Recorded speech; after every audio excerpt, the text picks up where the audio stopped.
You know what's funny? Some people can ruin their entire career in under 10 minutes and not even see it coming. Yeah, that happened. I was standing in the middle of this marble lobby, holding my own damn credit card, while a man who didn't even know my name decided I wasn't good enough to be there. And what he didn't know, in 9 minutes, I was about to fire him in front of everybody. I walked into the Horizon Grand like I'd done 1,000 times before, plain black t-shirt, jeans, sneakers, nothing fancy because I don't dress to impress people like Gregory Vance. He was the manager, arms crossed behind that polished counter, with two clerks flanking him like bodyguards.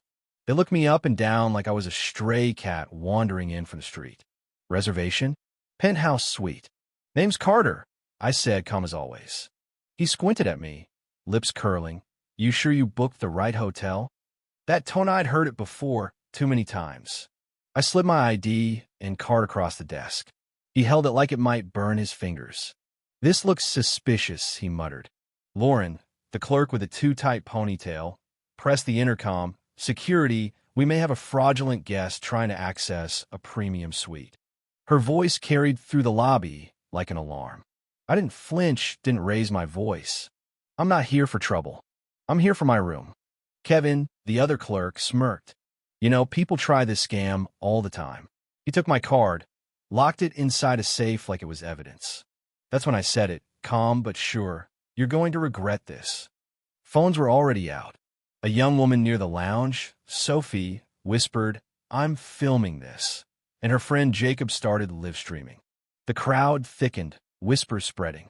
Elena, the concierge, looked like she wanted to speak up, but Gregory shot her a glare that could cut glass. She doesn't belong here, he snapped. Same words I'd heard at 16, standing in a hotel lobby in Charlotte, waiting for my parents, when a clerk escorted me outside because this area is for guests only. That memory burned into mites the reason I built my first hotel. I tapped my phone, barely moving my lips. It's happening. Nia, my executive assistant, answered instantly. Systems ready. Still, Gregory pushed on. Your reservation's canceled. We don't tolerate deception. He said it loud enough for everyone to hear. Lauren added, you need to leave. Now. I stared at her. Are you sure about that? She smiled, certain of herself, positive. Or we'll call the authorities. Gregory smirked. Go ahead. Make a scene. It won't end well for you. That's when Elena stepped forward, voice shaking but steady. I saw her name in the system. Her reservation is valid. Gregory snapped. One more word, and you're gone too. I didn't blink. Nia, log this moment. Timestamp it. Jacob's camera zoomed in. Sophie whispered, they just took her card. That's theft. Guests started mumbling, some angrier than others.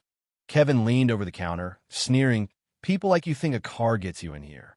I cut him off. Finish that sentence. Go on. But he didn't because he saw the circle of phones raised, eyes watching, voices whispering. I stepped closer, voice sharp enough to cut steel. You just made the worst mistake of your professional life. And still, Lauren grabbed my arm. That was it. Sophie gasped loud enough for the whole lobby to hear. She just grabbed her. Jacob's live stream spiked past 1,000 viewers in minutes. Elena moved fully in front of me now, shoulder to shoulder. Don't touch her again. Lauren hissed, you'll be fired. Elena didn't budge, then fire me. But you're not laying a hand on her. The crowd shifted, people stepping closer. A man in a navy suit muttered, she's right. Gregory, red-faced, barked, she's a fraud. People like her always. He stopped when he saw Sophie's phone aimed right at his face. I tilted my head, calm as ever. Nia, escalate. Begin audit documentation. Gregory tried to salvage control, yelling over the growing murmur. Security will escort you out. That's when Kevin, in his infinite wisdom, said into the intercom, unauthorized guest in the lobby. Fraud alert. His voice echoed across the lobby speakers. But it backfired. Guests started stepping in front of me, some physically blocking the staff from getting closer. A woman with a stroller moved beside me. A man dragged his suitcase into Lauren's path. Then came the twist. Elena, voice louder now, looked straight at Gregory.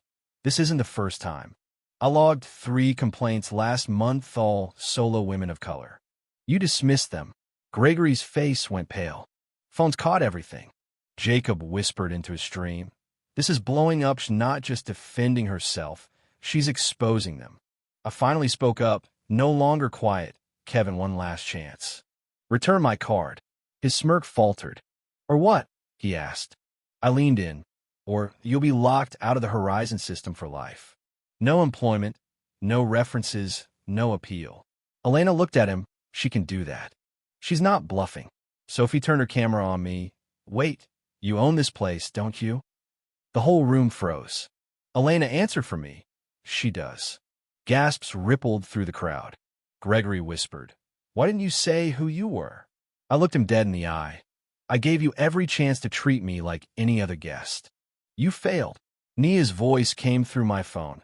Carla's ready for termination authorization. I didn't look away from Gregory. Do it. Right there, in front of everyone, Carla's voice boomed through the phone. Gregory Vance, Lauren Hayes, Kevin Patel, your access has been revoked, effective immediately. A red light blinked on their badges. Kevin tried to reach for the safe, but Elena blocked him. Guests started clapping slow, deliberate. Justice, not chaos. I turned to the crowd. This isn't just about me. It's about every guest who was treated like a problem instead of a person. That ends today. Phones caught every word. Gregory stammered something about suing, but no one cared anymore. Guests formed a line, some to thank me, some to tell their own stories. And as they escorted Gregory, Lauren, and Kevin out through the same doors they once guarded so tightly, I didn't feel relief, I felt resolve. Reform starts now, I said, and meant it. But here's the thing, a week later, I got a call from an ex-employee.